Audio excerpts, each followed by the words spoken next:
Jika umat miskin literasi, tidak mau banyak membaca dan mentelaah, akibatnya mudah tersulut opini, gampang dikendalikan oleh narasi, tidak punya pendirian, tidak mampu menentukan pilihan.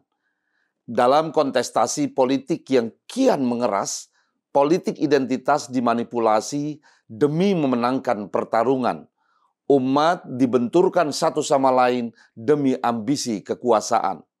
Sentimen agama, suku, dan ras menjadi komoditas politik. Menerima yang sama, menolak yang berbeda. Kita yang masih waras harus tegas, menjunjung tinggi toleransi, menolak keras politik identitas, merayakan perbedaan sebagai hazanah hidup berbangsa. Bersama saya, Ayah NH. Inilah Suluh Bangsa.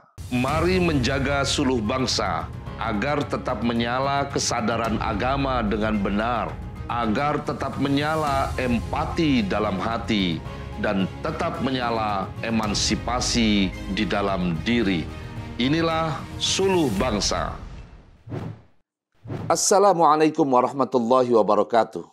Salam sejahtera dan salam penuh bahagia untuk kita semua. Beberapa hari ini dunia penyiaran kita ramai jadi bahan perbincangan. Gara-garanya Ganjar Pranowo muncul dalam tayangan azan maghrib di salah satu televisi swasta. Pada tayangan itu terlihat Ganjar memperagakan kegiatan berwudu lalu sholat jamaah. Sebenarnya tidak ada yang aneh dalam tayangan itu, biasa saja, wajar-wajar saja. Menjadi ramai karena yang salat jamaah dalam tayangan adzan maghrib itu adalah Ganjar Pranowo, sang capres dari koalisi PDI Perjuangan. Publik menanggapi beragam, ada yang mengapresiasi, ada yang memuji, ada yang juga mengatakan Ganjar sedang melakukan pencitraan dengan menggunakan politik identitas. Ini aneh ya. Politik identitas apa yang dimainkan oleh Ganjar Pranowo dalam tayangan azan itu? Apakah Ganjar menyerukan kepada salah satu identitas di negeri ini untuk melawan ketidakadilan?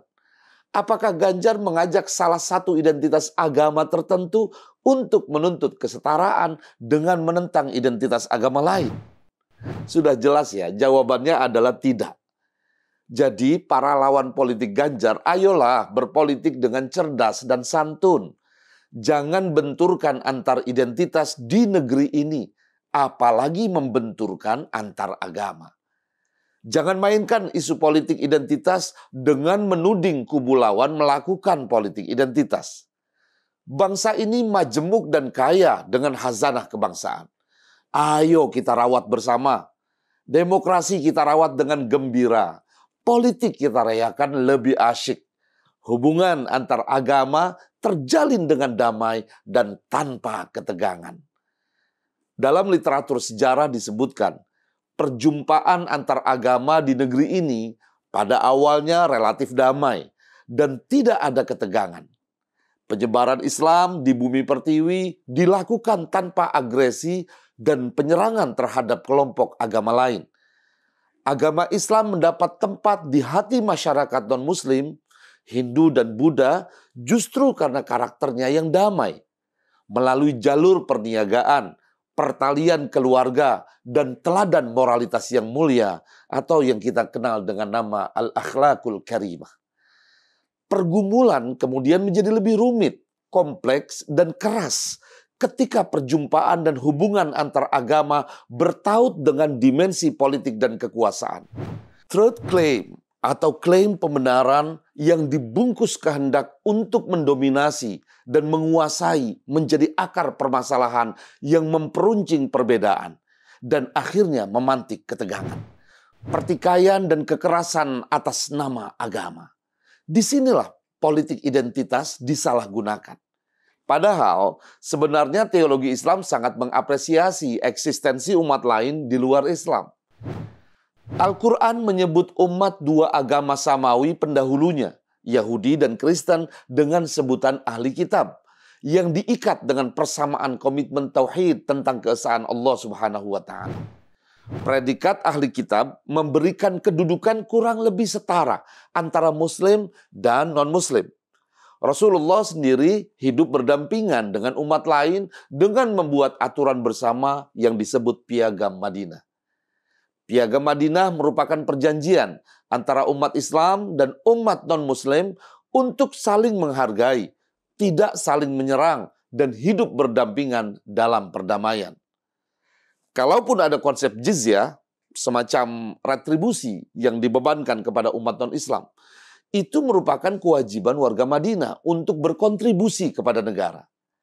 Kaum non-Muslim yang membayar jizyah tidak dikenakan kewajiban zakat, sedangkan kaum Muslim diharuskan membayar zakat. Dengan demikian, masing-masing umat mempunyai kewajiban kepada negara. Perbedaan istilah diberlakukan untuk mengidentifikasi masing-masing identitas. Rasulullah memberi pesan moral bahwa perbedaan tidak perlu dihindari, melainkan harus dirayakan. Konflik dan pertikaian yang terjadi dengan mengatasnamakan agama merupakan pengingkaran terhadap nilai-nilai masing-masing agama. Jika ditelisik lebih jauh, sebenarnya tidak ada konflik yang didasarkan atas keyakinan beragama. Pertikaian dan konflik lebih banyak disebabkan oleh persoalan sepele dan bersifat personal. Konflik menjadi meluas ketika sentimen keagamaan dipaksa untuk terlibat dalam konflik itu. Dan semakin ganas karena tangan-tangan kekuasaan dan aktor-aktor politik ikut campur dalam memperparah konflik.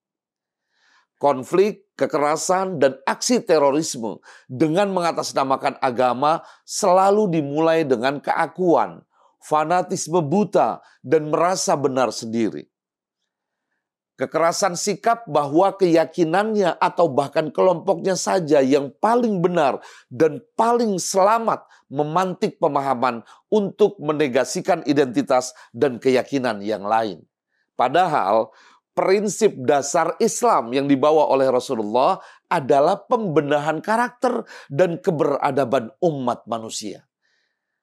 Rasulullah dalam hadisnya mengatakan, "Innama bu'itsu liutammima shalihal akhlaq." Sesungguhnya aku diutus untuk menyempurnakan karakter yang baik.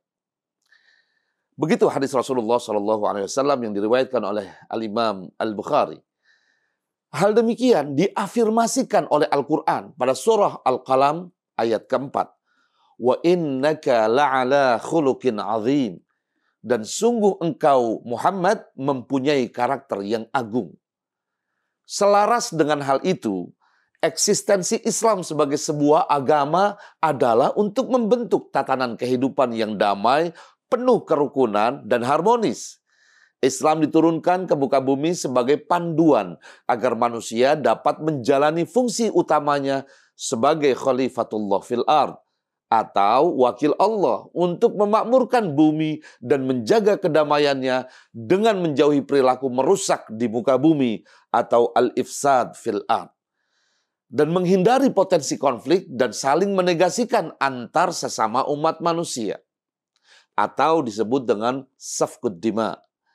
Ayo kita beranjak menjadi umat yang cerdas. Jangan mau dibodoh-bodohi dengan dalih apapun, bahkan dengan dalil-dalil agama sekalipun. Kita pernah mengalami kenyataan politik yang mengerikan. Ayat dan mayat menjadi komoditas politik. Segregasi sosial berdasarkan agama dan suku menggejala di tengah masyarakat kita, yang kerap kali menjadi mimpi buruk pada anak-anak kita. Tugas kemanusiaan kita adalah memastikan kehidupan berjalan dengan penuh kedamaian dan menjauhi kekerasan. Kekerasan hanya akan melahirkan kekerasan berikutnya. Tidak ada rumus yang mengatakan bahwa perdamaian dilahirkan dengan mengangkat senjata, melancarkan teror dan agresi kekerasan. Islam sesungguhnya bermakna damai. Maka kedamaian hanya bisa ditegakkan dengan meninggikan Islam sebagai agama perdamaian. Salam damai untuk kita semua. Sampai jumpa.